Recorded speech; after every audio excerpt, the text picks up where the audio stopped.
This is the Israel Connection, coming to you on J-Air Community Radio, live on 88 FM and streaming on the internet at j-air.com.au.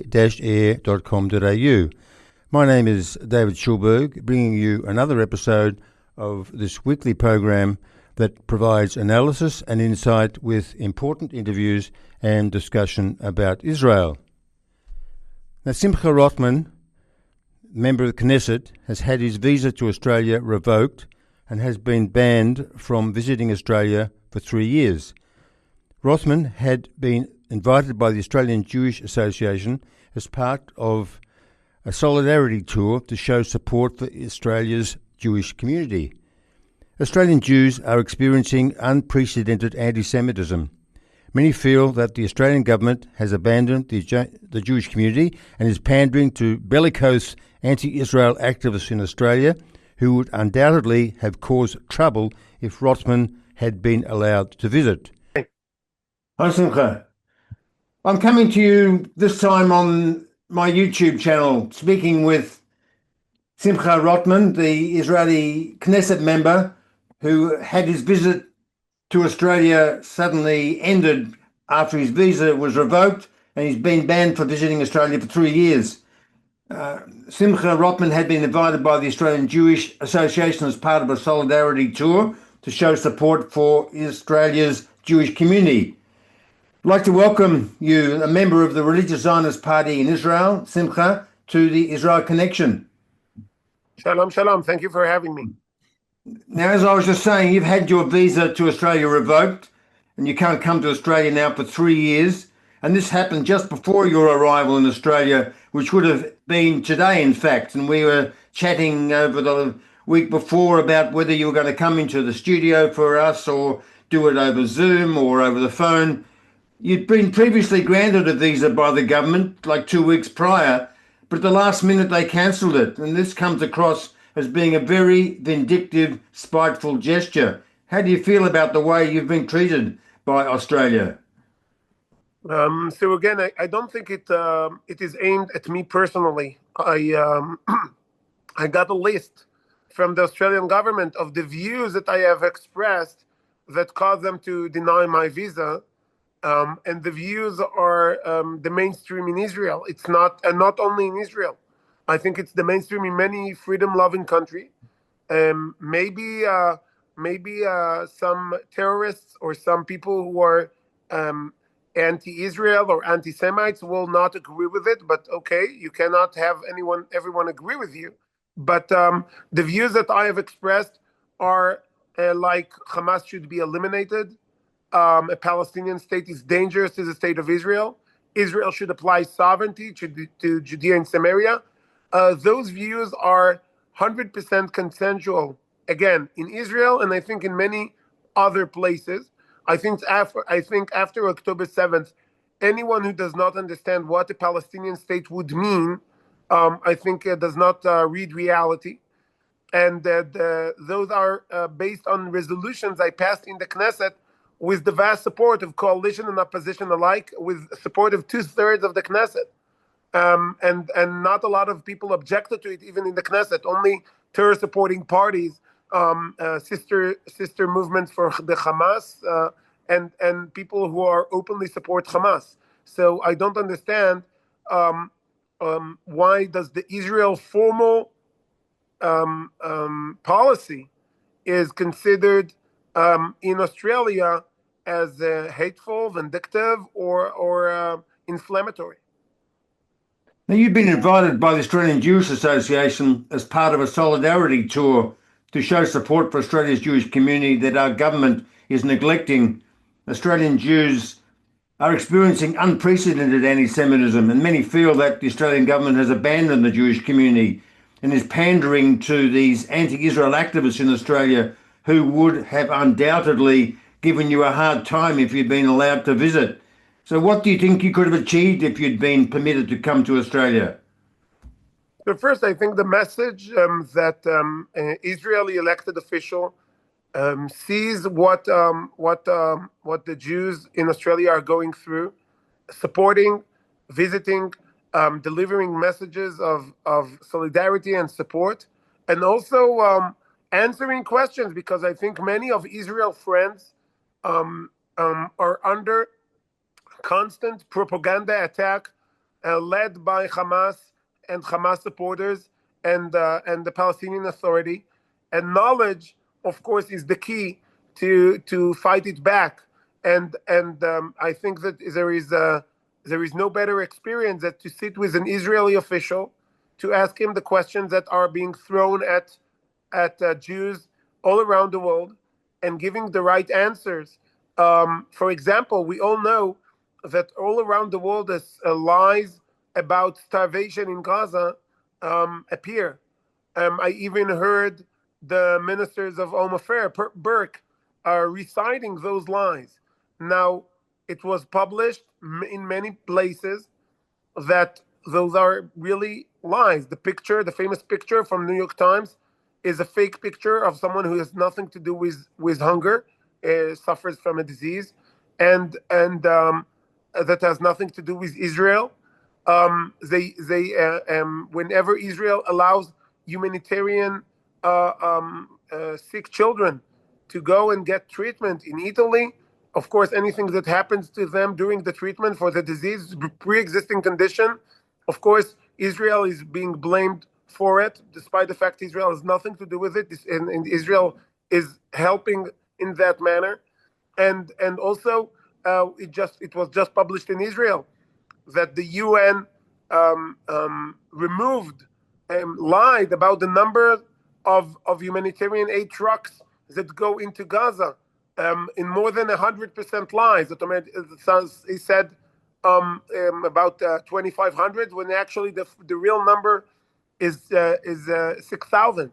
So we are dealing with a propaganda machine, and of course, having an Israeli elected official answering questions, giving talking points to people who are under constant attack, being blamed for vicious crimes that Israeli quote unquote commits in Gaza, where the reality is the exact opposite. I think that's something that important in Australia, in many other places.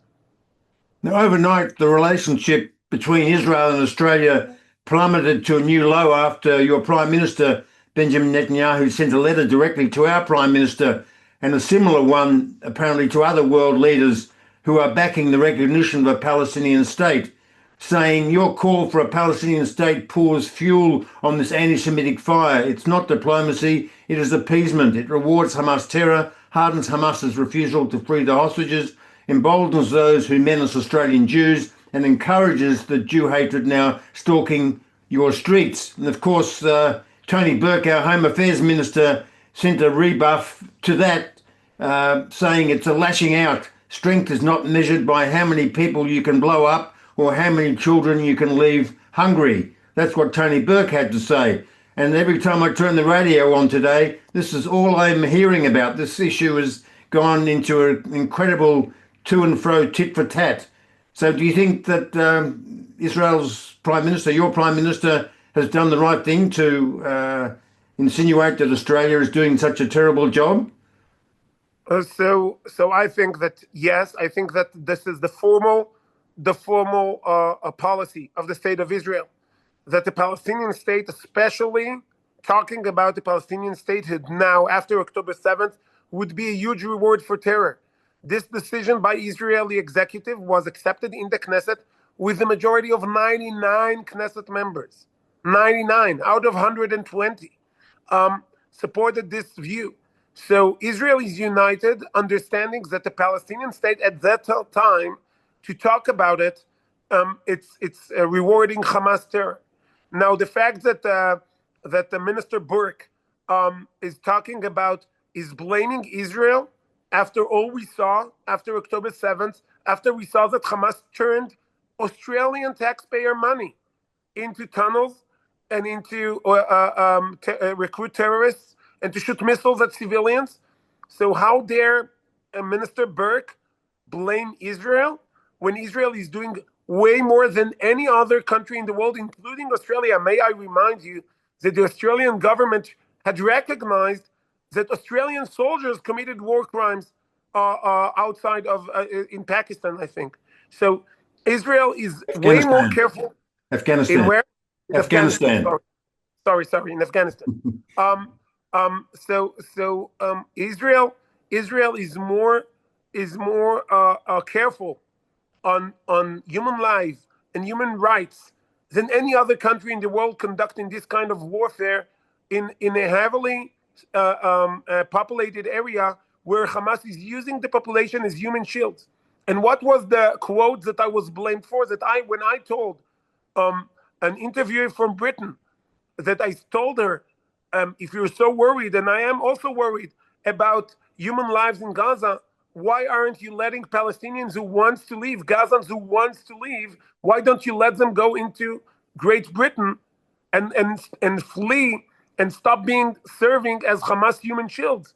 When you're keeping the Gazans there by force, you are aiding and abetting Hamas policy to use them as human shields. So this is the quote that I'm being blamed for. That the people in the world try to clean their conscience with Israeli and with Jewish hate. I don't accept it. I think the Jewish people should never accept it, and State of Israel definitely will not accept it. Well, you're not the only one who's been blocked from coming to Australia. You know, Ayala Chaked was also blocked. But somebody who hasn't really made any remarks at all that could be construed as being terribly bad was Hillel Fuld, who was coming here for Magen David Adom. And of course, the media is not mentioning that story about what happened with him. So it's a very awful campaign of blocking one after another. But I want to go away from this tit for tat and just discuss a couple of real issues with you, if you don't mind. Now, much concern is being expressed about plans that the leader of your religious Zionist party, Bezalel Smotrich, has tabled, whereby he's vowing to resume E1 development in occupied West Bank, Judea and Samaria, as you prefer to call it. Now, Mr. Smotrich has revived and approved a highly controversial plan to extend Israeli settlements through to East Jerusalem, which many Palestinians and their allies fear would rip the West Bank into two. Known as the E1 plan, many consider it a death knell for the two-state solution. So why is Mr. Smotrich, your leader, pushing this plan right now? So first, of course, because we see, again, the vast majority of the public in Israel sees a Palestinian state for what it is, a call for destruction of the state of Israel and an imminent threat for the state of Israel. I don't understand how we should be blamed for preventing this kind of state from forming a few kilometers from our capital.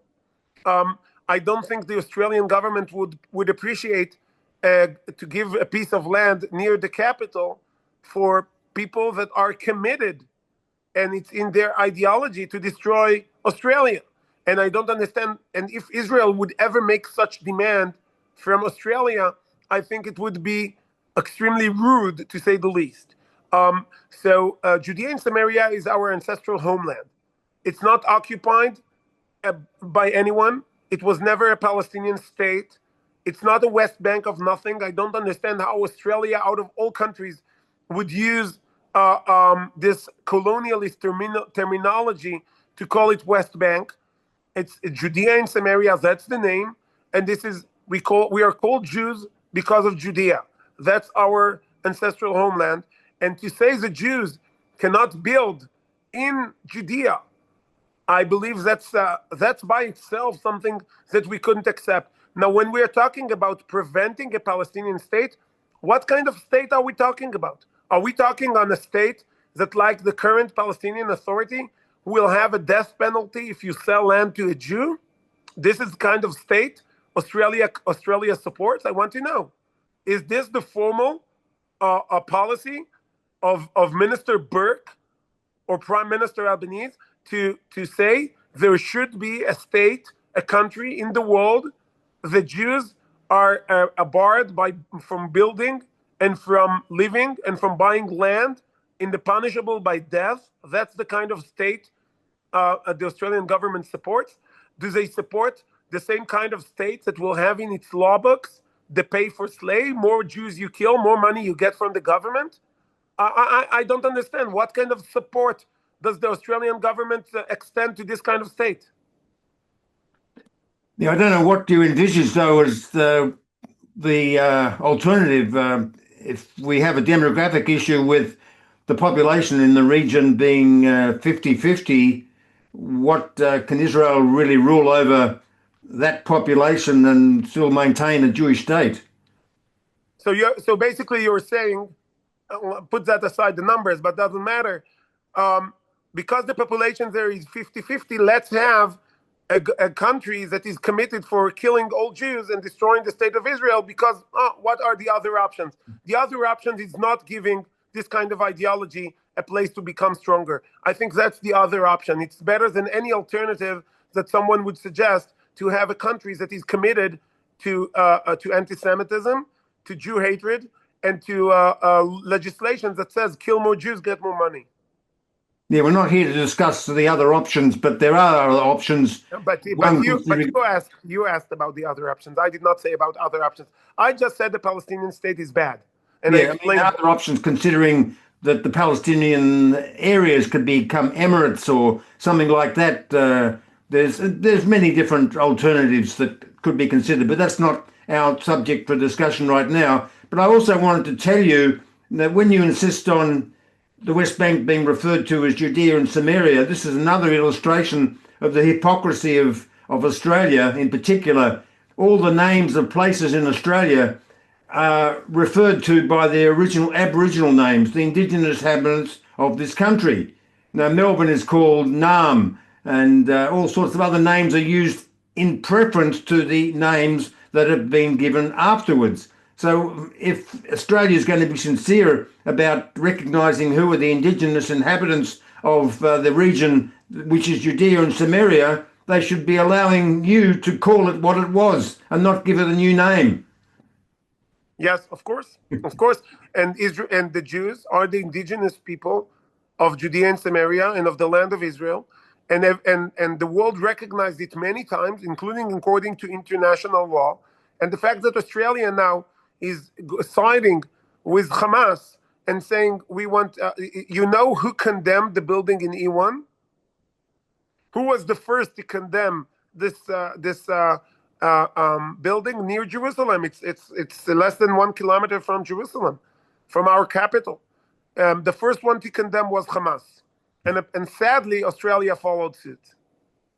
Well, the UN was pretty soon after that, and then the Palestinian Authority. They all jump on very quickly. Yeah.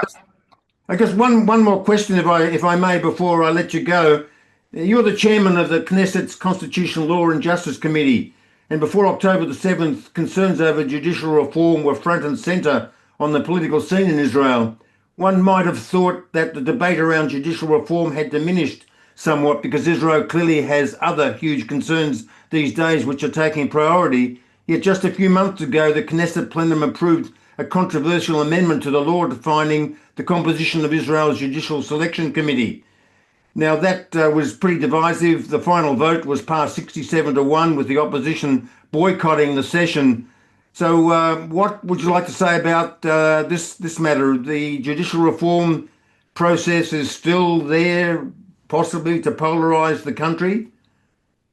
Apparently not so polarizing, because 67 majority, it's actually 68 majority out of 120 is not by a small margin, but also, to the best of my knowledge, Australia has democratic process for appointing judges, and I don't understand why anyone in the world will think that if judges will be selected in a democratic manner, like in Australia, like in the United States, like in Canada, like in New Zealand, like in any other country in the world, basically, to select judges in a democratic manner, and not judges appointing themselves in a self-perpetuating court. I don't understand why it's controversial. I definitely don't understand why it's divisive. And I think it will be safeguard for democracy and human rights better than any other option when you have a small closed elite appointing themselves and deciding based on their own values. I think that's a democratic action. And when doing so, Israel became more democratic, more similar to Australia, to the US, to Canada, to New Zealand, and to any other freedom-loving country. And therefore, the controversy around it, it's and definitely across the ocean, it's very surprising to me. Just one more quick thing. The majority of Israelis believe that Israel should end the war in Gaza as soon as possible. Nothing can be gained by continuing to fight in Gaza, which is endangering the lives of the hostages and further disrupting the lives of the reservists who are being called upon time and time again to serve and potentially getting killed in the fighting going on in Gaza. These mass protests that are going on in Israel to bring home the hostages, you wouldn't attend those protests, I would imagine, and I don't think you agree with these protests either. And why do you think these protests are working against Israel's interests? No, I think that I don't know which polls you're reading, but the vast majority of the public in Israel, in every poll that was imagined, said yes. I also think that the war in Gaza should end as fast as we can with a victory to the state of Israel, not stopping in the middle, destroying Hamas, releasing the hostages. There is no argument about that. Some small groups, by the way, not the mass protest. The mass protest was more. It's not what was not a protest, and it was not defined as a protest. It was defined as a solidarity to the hostages. Of course, we expressed solidarity to the hostages. A protest against the government was very small, and they were taking a ride on the solidarity events for the hostages. Of course, we all have solidarity with the hostages. I myself had a family member who was declared hostage for half a year, and of course, I and the rest of the government and the entire state of Israel are behind the hostages. There is an argument: what is the best way to get all the hostages as soon as possible? And in this argument, President Trump said it, and I think I agree with the way President Trump said it, the way Netanyahu said it, the way the government said. We cannot agree to any partial deal. The only deal that we can accept is that Hamas will surrender and Hamas will give us the hostages. If we will agree to other deals, we'll just make the war longer and we'll just increase the suffering for the people of Israel, for the hostages, and for the people of Gaza. Yeah, the latest deal where half the hostages would be returned is an appalling deal given the number of Palestinian prisoners who have committed serious crimes would be released for the hostages in much larger number. It's an appalling deal. Yeah, a deal to release, to prepare the next October 7th, that's not an acceptable deal for me. Well, I thank you very much for talking on the Israel Connection with me, Simcha, and it's good that we had this conversation and got Thank you. some of your thoughts out to the wider public. And of course, you're all invited to keep in touch. And I'm sorry I'm not there with you, but my heart is with the Jewish community in Australia and with everything there you have to go through. Thank you indeed. Thank you. Are you still doing the event with the AJA on Zoom? Yes. That's so good. So people will be able to catch you talking again to our community. Okay, Leitra, thank you very much.